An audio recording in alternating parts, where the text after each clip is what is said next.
What's going on? This is Louis Angel right here with AE Mind, and I'm gonna be interviewing the four-time USA Memory Champ. And yeah, what's up? And my good friend right here, Mr. Nelson Dellis. What's up, How you Nelson? doing? I'm good, man. How are you? Doing good, man. I know we've actually had a Wow. few interviews already, right? Yeah, I think a couple, maybe even three. I don't know. Yeah, I think the first one I was only able to save like a small portion of it when you were Yeah. teaching us how to memorize like poems, and the rest of it was just like an audio sync issue. I was like, oh, it was like a really good interview, and I couldn't post that one, Yeah. but hopefully And this then one the goes next one I good. think was like we talked about XMT and stuff, I think. Yeah. So this time though, I think we'll just like talk a little bit about your life, how you got into Yeah. this, your story. We'll talk about the XMC, what that's all about, Extreme Memory Challenge, and then we'll just free flow, just Well, any topic. Cool. So you, first of all, I don't think I interviewed you after you got married. So congrats on that. For anybody that's watching, he got married. He's taking ladies. Valentine's Day is coming up, so too yeah. bad. um, Uh, talk about that. How was that experience for you, man? You finally, you tied it down with Leah. it's good. It's very good. I mean, I wouldn't have gotten married if I wasn't ready for it. She's amazing, and it's good. I'm entering a different time of my life, which is good. I'm getting old, so uh, different priorities, different maturity in regards to that. So it's been really good. I feel really happy about it. Yeah, and you guys have already gone on a few trips. Talk about that. I think it was at Iceland, your Yeah, yeah, honeymoon or something like that. we did our honeymoon in Iceland and Paris. I grew up in Paris, so it was really nice to take her there. And yeah, I always like to travel, so now I'm like forcing her to come with me. We just went to Cuba last weekend, um, Nice. which was really cool, and we got a bunch of trips lined up for the year, so it's good. Sweet, man. Cool, awesome. Yeah, And is she ever like going to compete in a memory competition? Is she no, interested? no, No, she does not give a shit about that. You know, she'd be really good at it if she tried, but no, she doesn't she leaves it care. to you. Yeah. Cool. And then you climb mountains. Now there's a specific reason why you even got into this field of memory training and memory competitions. And you actually have your own foundation, right? The Climb for Memory. Mhm. Where you climb mountains. You've climbed Mount Everest. What is it called? You haven't. I don't want to bring this up, but you haven't Yeah, reached the top. But you've tried for that a few times already. yeah, So talk to me about what that's like being up there and freezing cold, man. I'm not the biggest fan of the cold weather. So yeah. talk to me about that. What is it like climbing the mountains when you're out there? Yeah, I mean, I've been climbing for a number of years, and my goal was always to climb Everest. I've now been up there three times, gotten very, very close.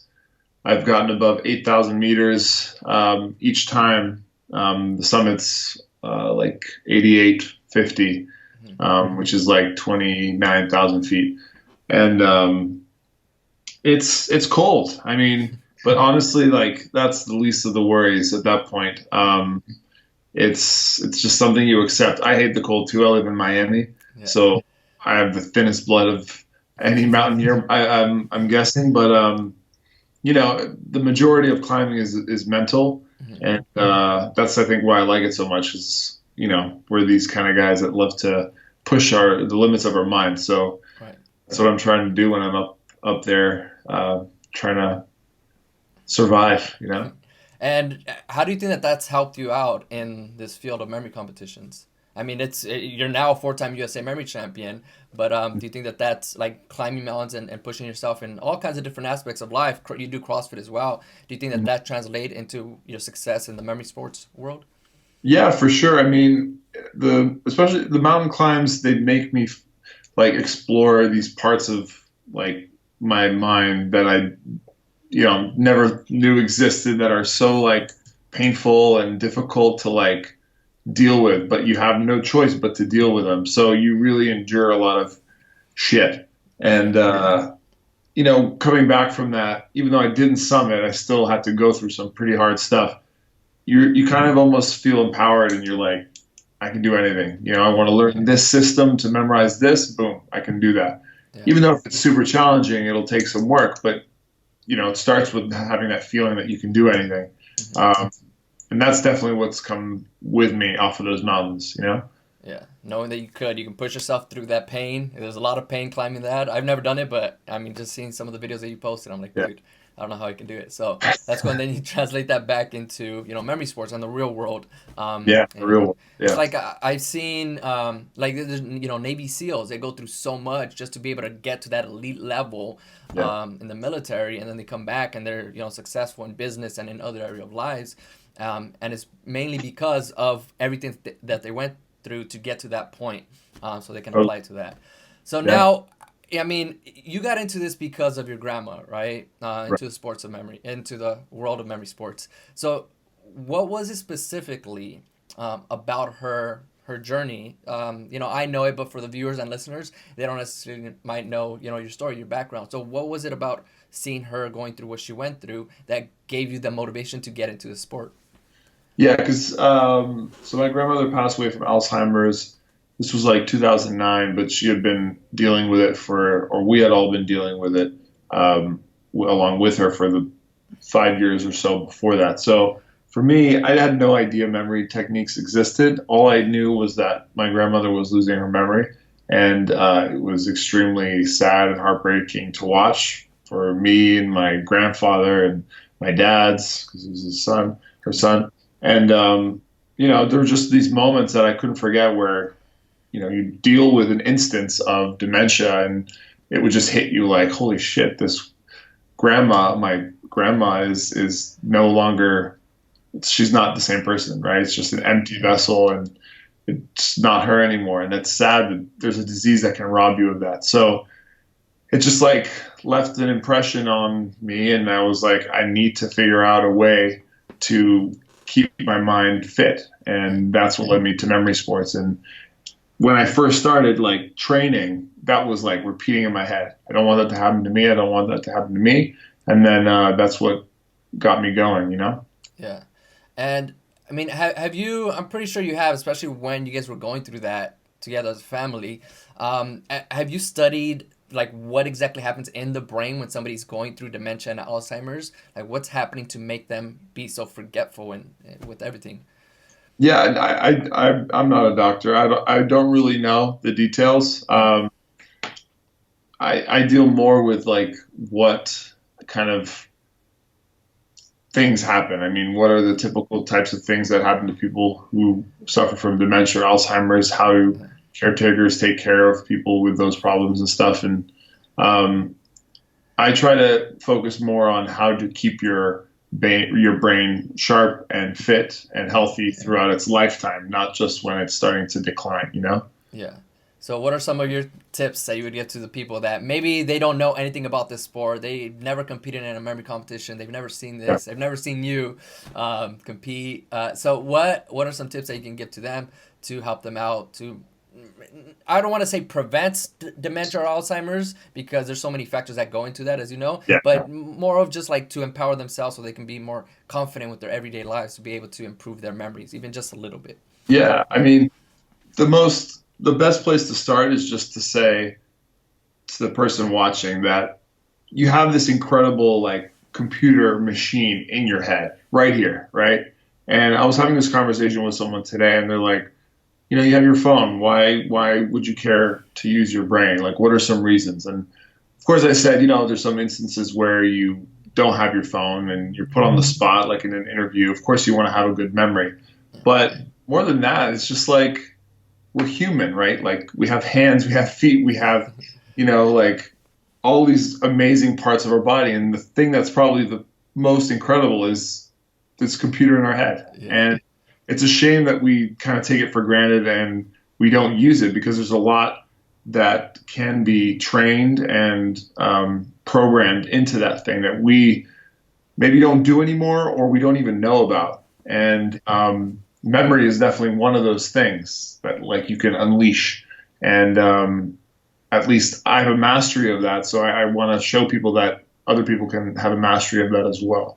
And I think that's what attracted me to memory at the very beginning, was just it was such a human skill. Memory is just a human skill, and to be able to like master it and it has such a history, of like this is how civilizations were built on memory and passing down stories and ideas. That to be able to have that mastery and know how it works is a really cool feeling. It really like makes you feel like alive, Yeah. So what are some of those secrets, the tips, the juiciness? You built it up. People want to Yeah. know now. So Well, I what? mean, I'm sure people watch your videos, they know all of them, but my go-to tips are one, thinking pictures. So Mhm. it's all about visualization, trying to take advantage of the things that our brains are naturally good at, rather than like struggling with abstract concepts, which are pretty much everything that we deal with in everyday lives, like numbers, long, difficult names, addresses, whatever. Mhm. These are all things that they're not abstract. We know what they are. That's an address, that's a name. But in terms of processing it, it's not as easy. It feels kind of like, yeah, abstract's the word, compared to other things like a picture, right? If Mhm. you can look at a picture, has all the information your brain needs. It doesn't have to think hard about it. There's the picture, and that's it. So if you can turn everything else that you're kind of struggling to grasp into a picture, right? Mhm. Then you're halfway there to memorizing it. Yeah. The next step is to try and link it all together, attach it into some narrative. However, you do that with a linking method or a memory palace. That's another step. But the general idea is to create kind of a story to connect pictures. And that's basically how memory works. Yeah. So I like to say you have to become a creative storyteller with the information that you want to memorize or remember. Yeah. Cool. So that's awesome. I made another video for you guys that want to watch it. Where he talks about how he memorizes even poems. So I'll put the link down below if you guys want to learn more about that. But for right now, let's move forward to talk about the Extreme Memory Challenge. And I want to talk a little bit more after this as well about the brain and just science in general. But for right now, let's talk about Extreme Memory Challenge. What is this exactly? Yeah. I know it's something where you can quiz yourself or you can go through this process and test your own memory, right? Yeah. So I've been working with this research company that's trying to basically find a pill that improves memory and helps. It's more like a pill and a therapy to help with cognitive diseases. So for me, I think immediately Alzheimer's, and that's why I want to work on this. But it's not going to be limited just to that. We're talking dementia in general, Parkinson's, Lewy body syndrome, all these different things that just deteriorate your mind and memory. So they do a lot of different incredible cutting edge research. They were a sponsor of one of our memory tournaments the past 3 years, the Extreme Memory Tournament. And so they do a lot of crazy research. And one project that I'm involved in as a memory guy is this Extreme Memory Challenge, where we're trying to get 1 million test takers to take this memory test. And I know as soon as I say memory test, I probably hear a bunch of groans, right, from your viewers. But it's so simple. It's free. There's no catch. It's honestly a good-hearted research project that we need to throw out to the masses because there's no other way to do it. And all I have to do is take this test. It takes 10 minutes. And there's a second part that we email you back about the next day because it's a long-term test, not just short-term memory. And the results are you can see how you fare against me. I've taken the test. And then the guys who are at the top, we're trying to look for outliers, right? And we're trying to see if people have naturally good long-term memories out there, like superior. So even if you don't have that, it's important that people who with all sorts of memories take it so we get the full spectrum. Because knowing that maybe that doesn't exist is really important too. Because what we're going to do is once we find enough people, we will select the top performers and do genetic testing on those people and try to figure out what it is in their natural brain that they have that average people don't have. And once we can identify that gene, then that's like the golden ticket, Right. So Cool. And where can they take this challenge? What's the yeah, website? so it's this is the first memory test, Extreme Memory Challenge. Okay, .com. so it's extreme I climb mountains, Everest, that's extreme. Memory, and it's a challenge, right? It's an extreme memory challenge. Cool. And then I'll post a link for that down below, and that's Yeah, through Dart Neuroscience. And they do just a lot of awesome research about the brain and several other things. So go ahead and take that, guys. ExtremeMemoryChallenge.com. Post a link down below so you can see that and help out. I know that you guys have already tested a lot of individuals. I've actually done it myself. So we want to just grow this and expand it out. So as soon as you're done taking it, maybe share it with your friends, share it with other sure. Yeah, people. yeah. The more I mean, we people got you to can. spread it. I think we've just broken last year 10,000 people taking both tests, right? It's the important thing is the second day. So Yeah. we gotten a lot more on the first day, but it's always hard to convince people to come back for both days. So we've broken 10,000. We're a long way off, but I think it's one of those things. Once you get kind of the ball rolling, people share, and those people share, then Yeah. it gains momentum. So there we go, man. Share it, share it, share it. Yeah. Cool. All right. So now let me move off a little bit off topic from the memory Okay. side, kind of, but not really. So, I mean, what are your thoughts on this? Okay. Elon Musk just talked about this. They put out a lot of different articles. Media put out a lot of different articles about this. He was saying how we essentially have to become cyborgs in the future in order to really keep up with AI, artificial intelligence. It's something that I think is going to be quite important is a neural lace. If you assume any rate of advancement in AI, we will be left behind by a lot. But the solution that seems maybe the best one is to have an AI layer. If you think like you've got your limbic system, your cortex, and then a digital layer, sort of a third layer above the cortex, that could work well and symbiotically with you. I mean, just as your cortex works symbiotically with your limbic system, your sort of third digital layer could work symbiotically. Because he sees that that's our biggest threat really to humanity and to society is AI. He invested in a company, in an artificial intelligence company, because he's like, dude, it's a very viable situation that a Terminator like scenario might happen in the future. So if we want to keep up with that, we have to somehow become cyborgs or androids. What are your thoughts on something like that? Have you ever thought about that before? Yeah, I was actually having a conversation about AI with a good friend of mine. He runs the Silicon Valley Comic Con, and he had I forget the name of the scientist, but I think it was an MIT guy who does AI, and he had an incredible TED talk. I'll send you the link so you can post it here. Yeah. And what he talks about, if I get it right, is that it's not a matter of whether AI is going to kind of take over. He believes that it will, but it can turn into the Terminator kind of thing where, if we create AI and it's just a free for all, it's going to do what it wants to do with us. We're going to be the inferior thing to it. Think of us, think of monkeys, right? And how we evolved to be greater than monkeys, and the result of chimps and everything, they're now in cages Right. at our whim, right? Whatever we want. So what he was saying is very interesting. As we create smarter and smarter machines and eventually self-aware AI, it's important to encode in this AI the values and ethics that we have as humans, so that as it grows and becomes even more powerful than us, that it might have similar cares and thoughts about the world and us, making it maybe slightly less dangerous and save kind of the humanity part of us as well. Hmm. It's a scary thought, It I is, man. think that that's going to happen, but this guy seemed pretty convinced that it's about to happen in the next, 10, few 20 years generations. probably. Yeah. Yeah, I maybe mean, yeah, less. that's I've seen have you seen Ex Machina? The movie Ex I Machina? haven't seen it. No, You gotta see it. is that what Um, it's about? That yeah. yeah, it's yeah, I mean there's a they built I'm not gonna ruin it for you, but essentially they built like a robot, an artificial intelligent robot, to make it look, feel, talk, everything as if it was human. So he gave it a face, but then the body itself was just a robotic body, but the face was Yeah, very human-like.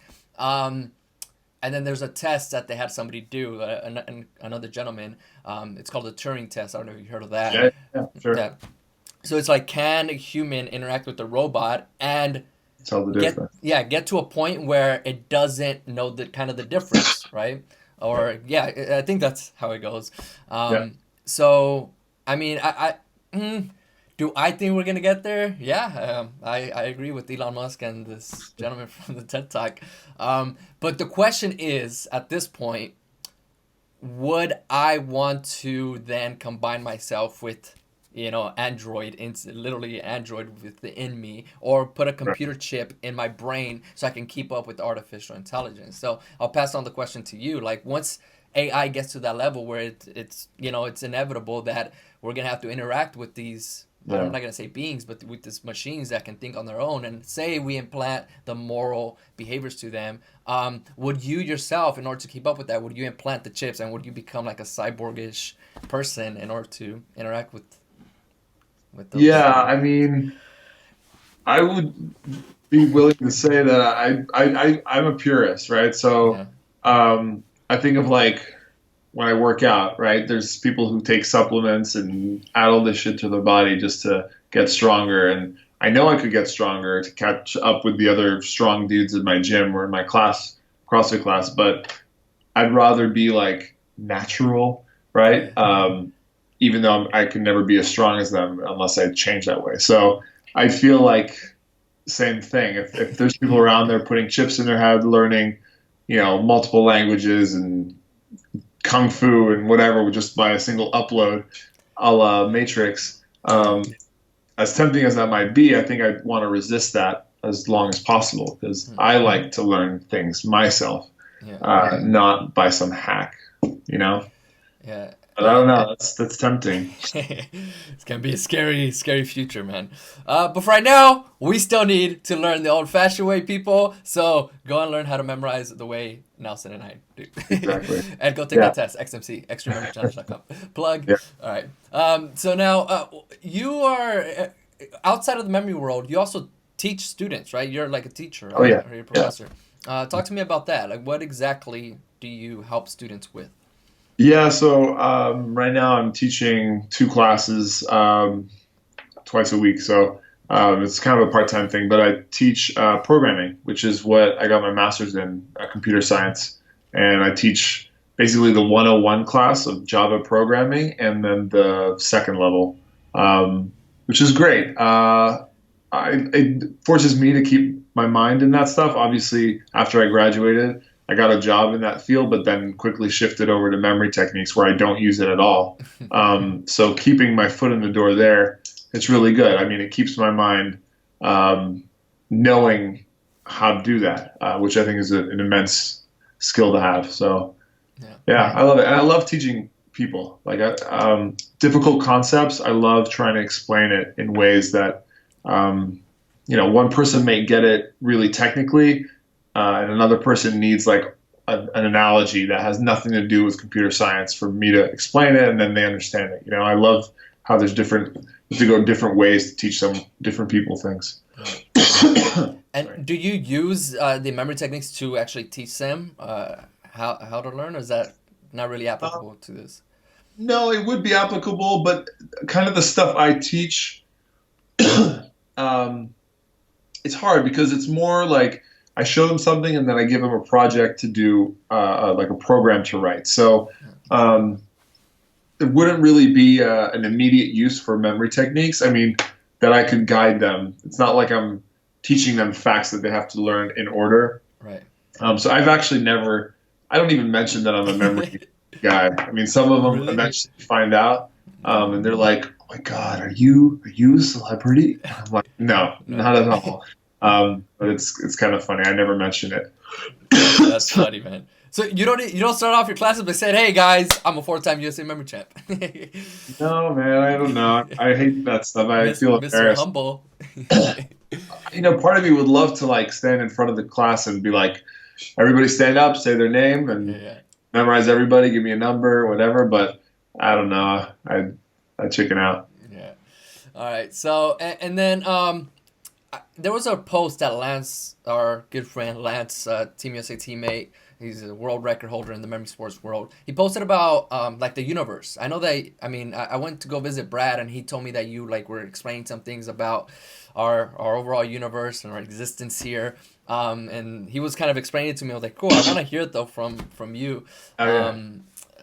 Did you take classes in in like astronomy or anything like that? Well, I was a physics major. I graduated with my bachelor's in physics and math, and then Yeah. I went straight into the PhD program at my university. But I only did a year, and then I don't know, I got kind of demotivated just because the people I was around just it's fascinating. I mean, physics to me is what like opened my eyes when I got into college, and it helped me understand the world. Right? Mhm. I'm an atheist. I don't believe in God, so this was like the thing that I loved, and it explained so many things that I had questions about. So, Yeah.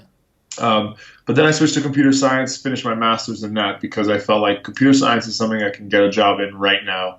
Um, Funnily enough, of course, I don't end up doing a career in computer science. But, Lance, he posted this about kind of the concept of the universe of is right. everything that has and ever will exist has already been existed, meaning if you condense it down to the Big Bang, the beginning of time, that little period held everything that's here right now and ever will exist in the future. Is that correct in saying something like that?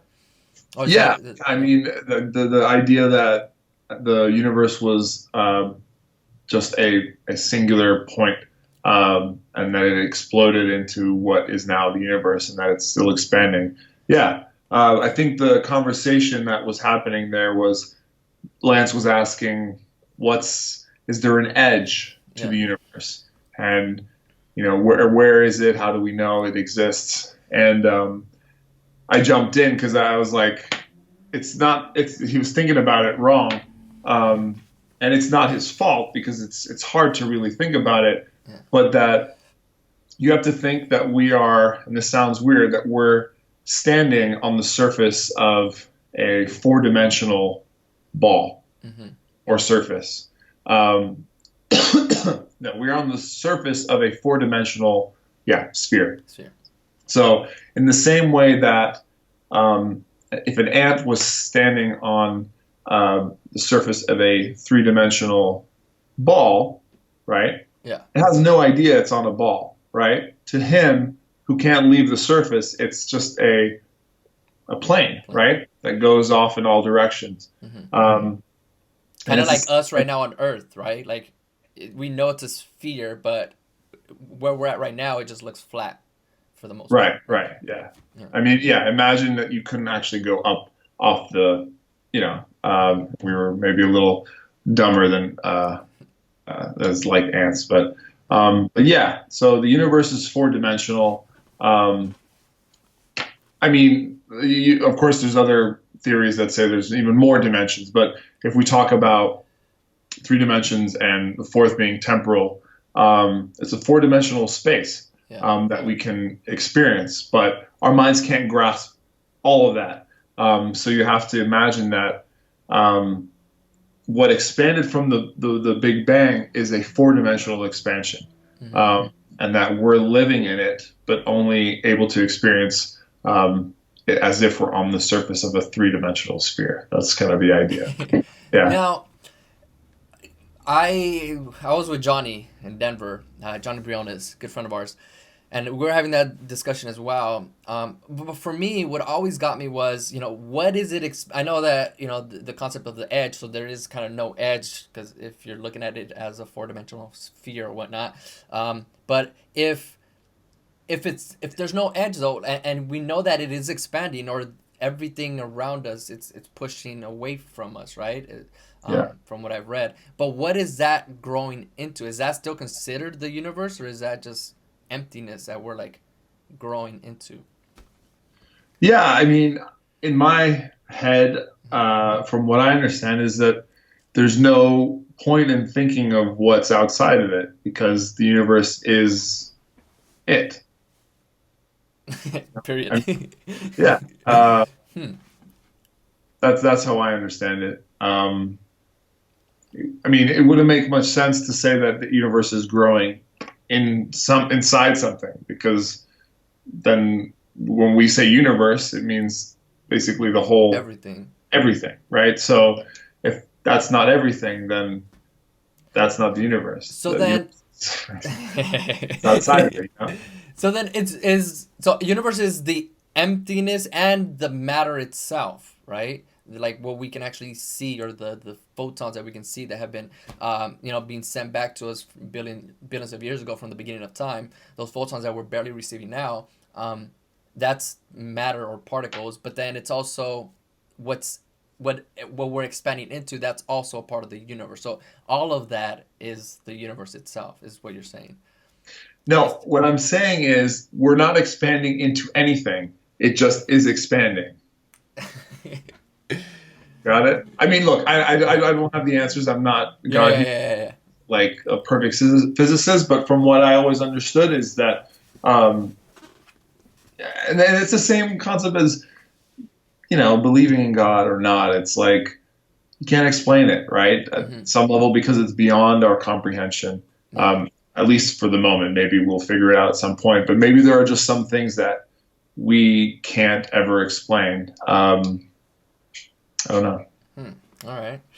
I haven't had a conversation like this in a long time. That's good though. See, me either. That's why I brought you on today. Let's talk about this, even if we're kind of going back and forth on these ideas. I mean, that's I guess that's a point. So it's not expanding into anything. I'm gonna stick with this one more time and then I'll move on. So it's not expanding into anything, but we do know that things are pushing apart from each other. Is that correct? Sure. Yeah. But that's not expansion. No, it is, right? Okay. Things are getting further away because of the Big Bang. Still, things are growing away, but yeah, I don't know. Do you think that there are multiverses? There are other universes out there? Because there's a theory out there as well. Like, this is our universe, but then they're saying that even like if you go, we don't know what's in a black hole or the theory of a black hole. But if you go into a black hole, that you end up in a completely different universe. That's like one of the theories that I've read or studied on. Have you ever looked into that at all? And if so, do you believe that there are other universes out there? Yeah, I mean, there's also theories that you go through a wormhole, you come out on the other side of the universe, right? Mm-hmm. This is all like one of my favorite movies / books is Contact, right? You ever seen that? I haven't. No. From 1996 with Jodie Foster. Mm-hmm. She travels across the universe in an alien civilization sends down blueprints to build a spaceship that takes her through a wormhole to another side of the universe. I love it. It's kind of like Interstellar. It sounds very similar to Interstellar in the sense that it's like a 90s version of Interstellar. But what was I going to say? Alternate universes, I personally like the thought of them. I think it's kind of interesting, and I love thinking about time travel and weird stuff like that. Mm-hmm. One of the best examples that's come up for me in the past few years is like, I forget the name of it, but are you familiar with the Berenstain Bears? Yeah, man. I've seen that. Yeah. I think I know what you're gonna go into right now. So, how do you spell that? BERN, STEIN, something like that.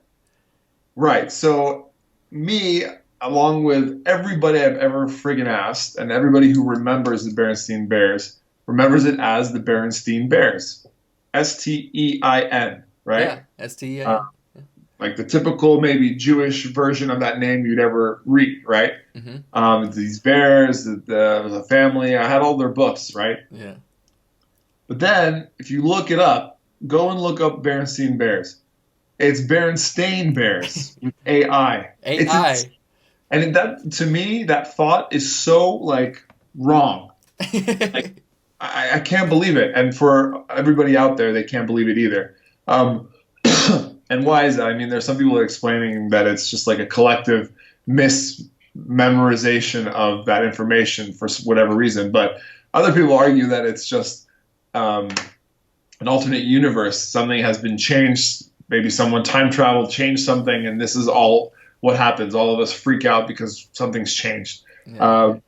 There's another one that came around. I don't know if you heard this one. Similar kind of situation, but with Sinbad. You remember Sinbad, Sinbad. the comedian? Oh yeah, yeah, yeah, yeah. Yeah. So people swear that he was in a movie about a genie called Shazam. Sound familiar? I picture that. Yes, he was. Okay. That movie doesn't exist. If you look anywhere, it doesn't exist. And on IMDb, what's his name? Sinbad has never been in a movie of that name. He was in that movie. I remember that. That's what I'm telling you. So I then can people are picture like, him in the genie thing. Yes, it's a visual memory. What the hell? What do you but then mean? people are like, well, maybe you're confusing it with the Shaq movie, Kazan. No. Yeah, no. No, that's a different movie. Yeah. So, or there was a movie called Sinbad about like not a genie, but a guy who was wearing kind of a turban, but it wasn't Sinbad the actor. Anyways, the point is like people think that somebody changed something in time, or there's an alternate universe and it got flipped somewhere, and we all saw this movie, but now the universe acts like it never happens. You know? That's crazy.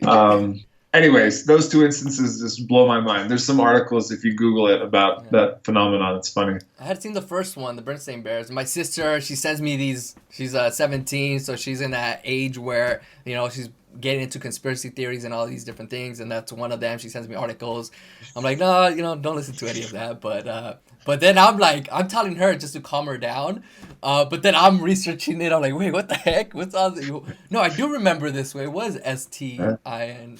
Yeah, yeah, yeah. I didn't know about the Sinbad one. So what do you think is if let's say that both of those were the way that we thought they were, and then somehow something happened and it changed it. What do you think was that external thing that ended up changing it? Was it like time travel where somebody came from the future and somehow changed it, and then it caused a ripple effect?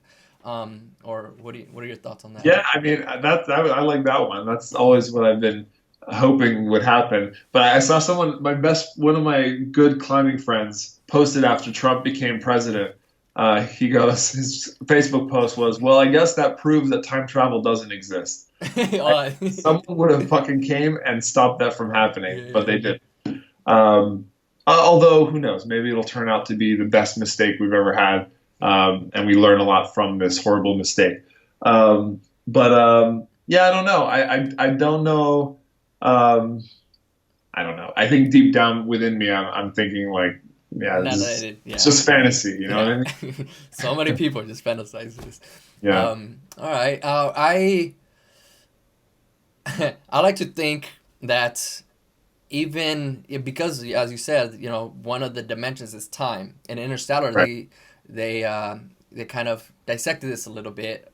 Yeah. You've seen the movie, right? Yeah, it's a great movie. For those of you that haven't seen it, I'm sorry, I'm about to spoil it. But so we have Matthew McConaughey. He towards the end when he goes into the black hole, he's seeing the tesseract or the another Right. dimension that the beings right. built for him to be able to see everything as we would see it right now. So he's seen everything that has happened in a certain period of time, but he's seen all the different events that could happen during that time, right? Right. I don't know, and this is like one of the things in quantum physics when I first started going to it, like everything that can happen, will happen, and has happened already, and it's essentially up to us to decide which path we end up going into. Meaning, if I decided, when I was still in school that I wanted to be a doctor, well, I'm already a doctor in one of these universes or dimensions or whatever you want to call it. Yeah. But at the same time, I'm also a homeless person. So both of these realities are real and they've occurred and they can occur because they have occurred. So it's up to me, the choices that I make. Tony Robbins has that famous line, it's in your moments of decision that your destiny is shaped. So it's like, what decisions are you making every day to move you towards either being a homeless or being a doctor or being a memory guy or, running into you and meeting. Are you a memory champion in one of these universes, man? Hopefully, I think so. U.S. memory champion. I know you're a memory master champion. I am. I visualize Yeah. this, so I have become that. Now I have to bring it into reality, I guess, or this current state of reality. But anyway, so that's universe. What do you think about about that? Do you think that we have like everything that has happened, will happen, can happen, and it's essentially just up to us to decide where to go, or is it just all luck? Meaning, we're just rolling the dice as we go along. our day to days. Yeah, it's kind of one of those thought exercises that makes you feel kind of weird and funny inside, right? Because on the one hand, if you don't believe what you're saying, then you're basically saying that your life events are fixed, right? Yeah. Um, which I have a hard time believing in that. But I also have a hard time believing that there's like every single possible version of the universe for every one of us, where instead of this pen, I'm holding a blue pen, and instead of a blue pen, A I've blue pen. also got a shaved face, like Yeah. all these micro adjustments, and also huge adjustments that like I'm a midget or I have orange hair, which I guess I have orange hair, but you have a full set of hair, A. right? So, but it does make me question, and I think about that a lot. These what if moments, right? Mhm. That like could have changed on a moment, right? Like a different thought or a different feeling. If a sunlight had gone through, and I might have felt a little more, happiness or comfort in that moment, I might have said yes instead of no, or no instead of yes, and then that could have changed my whole life, right? Mhm. If my grandma had lived maybe another month, maybe I would have never been a memory champion, right? Who knows? I maybe would have still been inspired, but maybe that month would have, I would have started school, and maybe I wouldn't have had the same time to become as inspired. I missed the deadline for the championship. Who knows? But I definitely these are great thought exercises. I think at the very base of them, because you can. It's just good for goal planning and imagining where you want to be in life. Mm-hmm. Yeah. Yeah. That's cool. All right. It's good. Basically, I skirted around the question, Yeah. and I keep saying I have no freaking idea. So Yes, you did. I don't know. I like to think. I don't. It's a thought experiment. I mean, Albert Einstein was famous for doing a lot of thought experiments. Yeah. So this is, I guess, one of them. Yeah. For myself. Yeah. And all right, I think I'm gonna wrap up here. I know it's getting late. I think it's already midnight where you're at. Yeah. So you got a competition coming up in North Korea. South Korea. Yeah. In South Korea, another If I go to version of South you. Korea, I probably won't be let back in the country. In South Korea. So can we go to? We can't go to North Korea, right? If we wanted to I don't go. know. I don't know. I've never looked into it. I would assume we could probably get in. I don't know now if we get into America so easily without a lot of question. Right. But anyway, that's not on my radar anyway. Yeah. I'm pretty sure it's not on yours. So you're going to South Korea to go compete in an international memory competition. And then you got a few other things to do there. So I just want to, wish you good luck on that, man. How do you think you're going to Thank do? you. I'm excited. I have no idea. I mean, I know Simon Reinhardt and Johannes Mahler will be there, so I'm at most going to get third place at best. But I don't know. I think there's a lot of competitors from Asia and stuff around there, so there's a lot of good Chinese, Indian competitors. I don't even know who's competing from Korea, but I don't know. It's good. I haven't competed in a international style competition in a while, so it'll be good to get that. I get excited. They're fun. They are, man. So cool, man. Good luck on that. And go Rocket, represent USA proudly. Thanks, bro. And thanks so much again for getting on. And for those of you still watching and listening, make sure to go extremememorychallenge.com, take the challenge, take the test, take the quiz, and then let me know, if you guys have any questions about anything, science, space, and hopefully we can have Nelson back on next time. Conspiracy theories, anything like that. Yeah, you can give me some talking points. I can do a little bit of research and then talk my head off. And we can have him back so we can, talk more about it. Cool. All right. Peace out. See you guys next time. Thanks, brother. Thanks for having me on.